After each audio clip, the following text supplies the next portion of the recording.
पहली किरण के साथ हिमालय की दूधिया सफेद चोटियों के बीचों बीच महेश ठंडी हवाओं को चीरता हुआ एक गेट के भीतर जैसे ही दाखिल हुआ, उसके दोस्त ऋषभ ने उसे रोक लिया।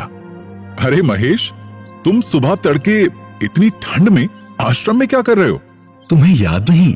अरे आज तो गुरुजी हमें उस अजन्मे, सब युक्त, संयमी परमात्मा के बारे में बताने वाले हैं, जिसकी शुरुआत, मध्य, अंत, रूप, प्रकृति और सार हम नहीं जान पा रहे हैं। अजन्मा, सब युक्त? ऐसा कौन है इस धरती पर महेश? ओफो ऋषभ, तुम गुरुजी का पिछला अध्याय भूल गए हो, जो संसार की रचना करता है, संरक्षण के समय जो पुरुष के रूप में होता है और जो रुद्र रूप में दुनिया को निगल जाता है, वो पूरे ब्रह्मांड को एक अंतहीन रूप में रखता है। कुछ याद आया? ओम नमः शिवाय। तो क्या आज हम शिव पुराण के बारे में जानेंगे? अब जाकर तुम्हें याद आया। चलो। गुरुकुल की एक कक्षा के भीतर बैठकर महेश और ऋषभ दोनों शिव साधना में लग गए।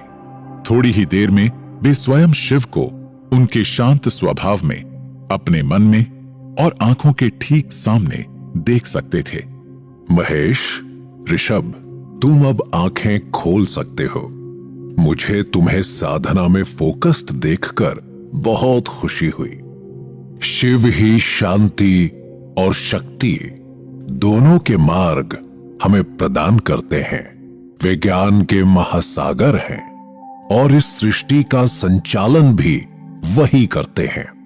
तो चलो आज से हम उन्हीं की पावन गाथा सुनते हैं। गुरुजी, शुरू करने से पहले मेरे मन में कुछ सवाल थे। आपकी आज्ञा हो तो क्या मैं पूछ सकता हूं? बिल्कुल, निसंकोच होकर पूछो महेश। हिंदू भक्तों का मानना है कि भगवान शिव अमर हैं और भगवान निराकार हैं। तो गुरुजी, उनकी आयु कितनी है? तुम्हें ताज्जुब होगा महेश, लेकिन इसका भी जवाब हमारे ग्रंथों में है। गणित जरा सा मुश्किल है, तो ध्यान से सुनना।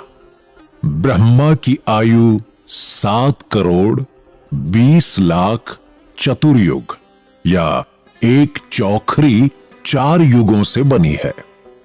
भगवान विष्णु की आयु भगवान ब्रह्मा से 7 गुना है और भगवान शिव की आयु भगवान विष्णु की 7 गुना है।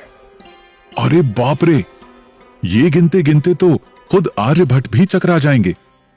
गुरुजी, अब मेरा एक सवाल है, क्या शिव, शंकर, महेश और रुद्र एक ही हैं? शिव ने कहा, मैं ही निर्माता, संरक्षक और विध्वंसक हूं। मेरे पास ये तीनों गुण हैं।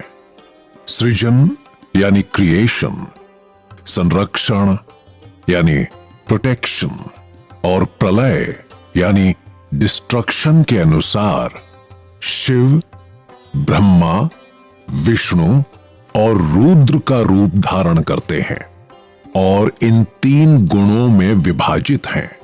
ब्रह्मा सृष्टि करता है, श्रीहरि रक्षक और रुद्र विनाशकारी। उमा नाम से प्रसिद्ध परमेश्वरी प्रकृति देवी है। उनका शक्ति रूप वाग्देवी केवल ब्रह्मा जी ही लेंगे। बाद में इस प्रकृति देवी से दूसरी शक्ति जो प्रकट होगी वो लक्ष्मी रूप होगी और विष्णु का आश्रय लेगी। बाद में फिर से काली नाम के साथ तीसरी शक्ति जो दिखाई देगी वह निश्चित रूप से शिव के हिस्से को प्राप्त होगी, यानी रुद्रदेव। पवित्र शिव पुराण के वर्णनों से यह सिद्ध होता है कि शिव, शंकर, महेश और रुद्र एक हैं। मेरे मन में शिव को लेकर कई और सवाल हैं गुरुजी। क्या उन सब के उत्तर मुझे पवित्र शिव पुराण में मिलेंगे? महेश, क्या तुम जानते हो, हिंदू धर्म में 18 पुराण शैलियों में से शिव पुराण सबसे अधिक बार पढ़ा जाने वाला पुराण है। ये ग्रंथ हिंदू भगवान शिव और उनकी पत्नी देवी पार्वती की गाथा सुनाता है। ये तो हम सब जानते ही हैं कि भगवान शिव हिंदू धर्म में सबसे अधिक पूजे जाने वाले भगवानों में से एक हैं। शिव महापुराण में 12 संहिता या अध्यायों का संग्रह मिलता है, जो भगवान शिव के जीवन के कई पहलुओं का वर्णन करते हैं।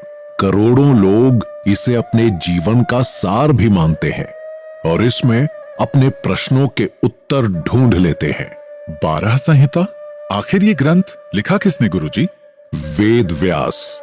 इन महर्षि के शिष्य राम शरण ने संस्कृत में ये ग्रंथ लिखा। इसका जीवन में अध्ययन कौन कर सकता है गुरुजी? महेश, शिव पुराण उन लोगों द्वारा पूजनीय है जो मानते हैं कि भगवान शिव पूर्ण देव हैं। सैकड़ों सालों से भक्त और लोग नियमित धार्मिक अभ्यास के रूप में अपने घरों पर शिव पुराण पढ़ते आए हैं। आज शिव पुराण भारतीयों के लिए संस्कृत और हिंदी और विदेशियों के लिए अंग्रेजी और कई और भाषाओं में भी उपलब्ध है। इसे हर कोई आसानी से पढ़ सकता है। इसका मतलब कि इस संसार के संरक्षक की गाथा आज पूरा विश्व पढ़ता है। गुरुजी, मुझे शिव पुराण का ज्ञान दीजिए और सभी 12 संहिताओं का वर्णन कीजिए। आओ महेश, ऋषभ, सुनो महादेव की गाथा और इसका पवित्र ज्ञान स्वयं दूसरों तक भी पहुंचाओ। पहला अध्याय है सूत जी द्वारा शिव पुराण की महिमा का वर्णन। पावन शिव पुराण का संपूर्ण ज्ञान पाने के लिए